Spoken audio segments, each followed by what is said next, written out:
Well, it's that time of year again. It's Hurricane Preparedness Week, day 2. And this is the time of year the experts say you should start getting that hurricane plan into place. However, some people are wondering what it'll look like with the pandemic still lingering around. And of course, Lauren Petrelli is outside Hertz Arena this morning.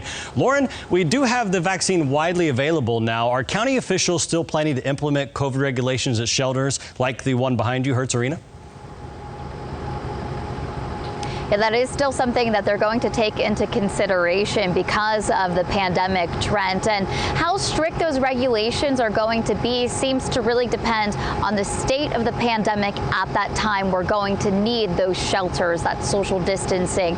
Over the past several weeks, I've been talking to the emergency management teams in Southwest Florida. Specifically, I sat down with the Lee County Emergency Management team, and they said some of the biggest changes you're going to see are going to be at shelters. Something else they recommend, masks and hand sanitizers. They say they should be part of that go bag that you pack before you do evacuate.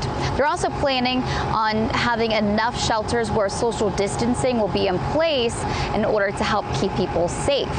Now, with that being said, they are encouraging people to find somewhere safe to evacuate now and always, not just with the pandemic, but also, always with hurricane seasons. Leave those shelters as a place as a last resort.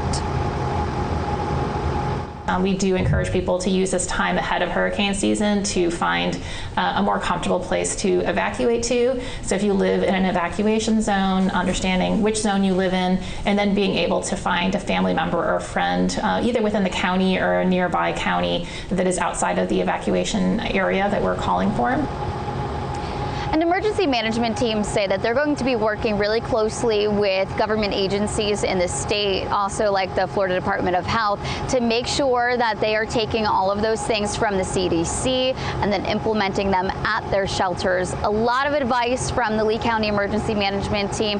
You'll be able to find a lot more of that from them on our website, fox4now.com.